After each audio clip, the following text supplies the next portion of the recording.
أيها الذين آمنوا لا تتخذوا الذين اتخذوا دينكم هزوا ولعبا من الذين Have we become so shallow that I need to let the world know where I am, what I'm eating, where I'm going, and who I'm with?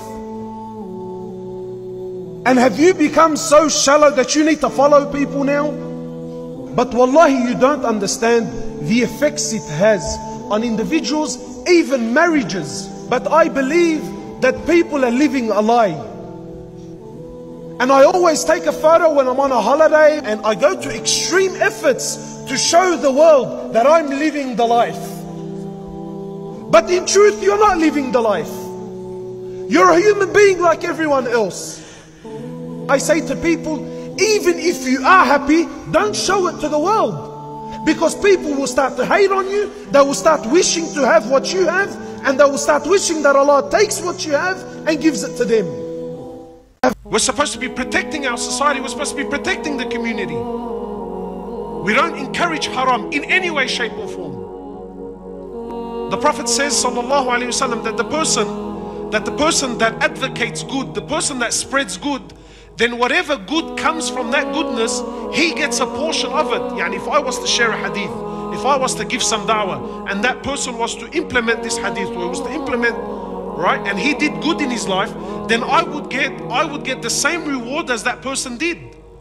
If I taught someone how to pray, or I encourage someone to pray, then every time that person prays after that, I get the reward for that salah. But the opposite is true too.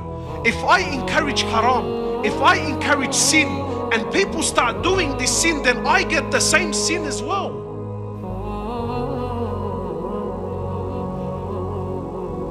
My brothers and sisters, you, wallah, Allah, yes, I really don't know how to say this. It's not a joke. It's not a joke. We're not a joke. Allah subhanahu wa ta'ala is going to hold every single one of us accountable. What you share on your phone, what you share on WhatsApp, what you share on Facebook, you may, wallah, for you it's simply forward. But you're going to be held responsible for every single thing you share. Everything you look at, we're going to be held responsible for it. It's one thing that I looked at haram, wallah.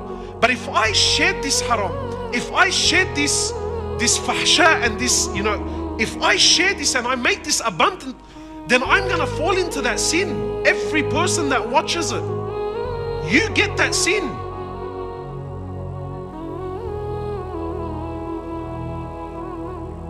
So we need to take matters very seriously. The Christians did it, they have failed. The Jews did it, they have failed. The others did it, they have failed. The traditionalists did it, they have failed. What makes Islam the fastest growing religion today? What is appealing to the intellectual mind of the females who are accepting Islam in their thousands on a daily basis? The intellectuals is the fact that you have a direct plug-in with your maker. Go and read the articles. Why I accepted Islam. Just Google that and see one after the other. Day will come, I must stand by the judgment throne to actually testify all what I've done on earth. But how am I going to find that truth? Because it has been told that we the Christian, believe that Christ died and rose to show to the world that after death there is life. This is the proof. But if I can just have that, hallelujah, I would turn tonight to be a Muslim. I prove this to you. The brother said, now if he can be made certain that this crucifixion didn't take place, he is prepared to accept Islam tonight. Let us see. Man says, I want to find the truth. But generally, they close their eyes, they say, I want to see the sun. And I don't see the sun because his eyes are closed. And he doesn't want to open the eyes. He's terrified to open the eyes. Nobody can help him. No million suns can help him to see the light if he keeps his eyes closed. But now, if he opens himself to say, let's have a look. What does the book say?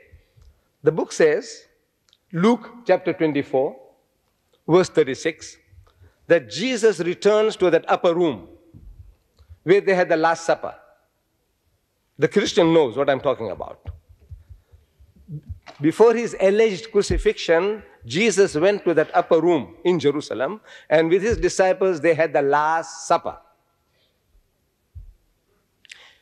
So after his alleged crucifixion, Jesus returns after 3 days. And he goes into this room, and his disciples are there, 10 of them are there. And he wishes them in Hebrew, Shalom Aleichem, same as Salam Alaikum in Arabic. When he said, peace be unto you, Salam Alaikum, his disciples were terrified. So I'm asking my Christian brothers, why were they terrified? They were affrighted because they thought he was a spirit. Am I quoting correctly your scripture? Yeah. Yes. So I'm asking, did he look like a spirit? Did he look like a ghost, a spook? They said no. Then I said, why should they think the man is a spirit when he didn't look like one? Christian gets puzzled because they say they thought that he was a spirit. So I said, you see, the reason is that the disciples of Jesus, his Hawariyun, they had heard from hearsay, people talking, that the master, Jesus, was hanged on the cross. They had heard from hearsay, people talking, that he had given up the ghost, his spirit had come out, he had died. They had heard from hearsay, people talking, that now he's dead and buried for 3 days. All the knowledge is from hearsay, people talking, because Mark chapter 14, verse 50, he tells us that at the most critical juncture in the life of Jesus, all his disciples forsook him and fled. All. So I'm asking, does all mean all in your language, you Englishman? He said yes. So they were not there. All the knowledge from what they heard.